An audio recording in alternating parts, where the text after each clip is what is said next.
আমার ফোনে ভালো দেখতে পাচ্ছিলাম না,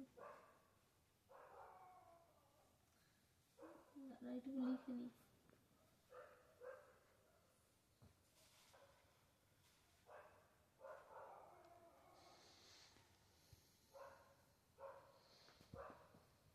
এমন দিদি পেলে আর কি লাগে।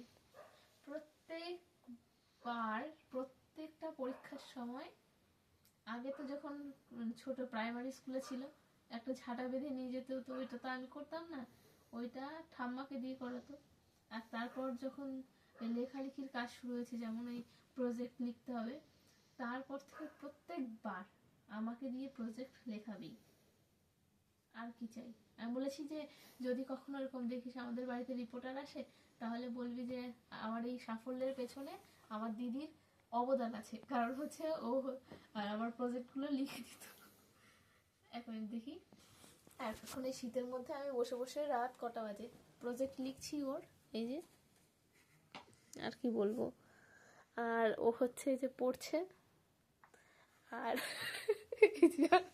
আর একজন টুনটুনি, এ আমার কাছে ঘুমায়। এখন আমি যেহেতু আমার কাছে ঘুমায়, এবার আমি প্রজেক্ট করছি বলে ও এখন এই লেপের মধ্যে বসে আছে, আমার সঙ্গে যাবে ঘরে। আর এই যে ওকে দুটো অঙ্ক দিয়েছিলাম, ওই যে অঙ্ক দুটো করলো, জানি না একটা ঠিক করেছে আর একটা কি করেছে জানি না। কুমড়ো পটাশ দুই দুগুণে প্রথমে ভুল করেছে, দুই দুগুণে 4 হবে। ও দেখ বিয়োগ করে দিয়েছে কি, 2 দুগুণে 4, ও দেখ বিয়োগ করেছে, ও দেখ 3 দুগুণে 6।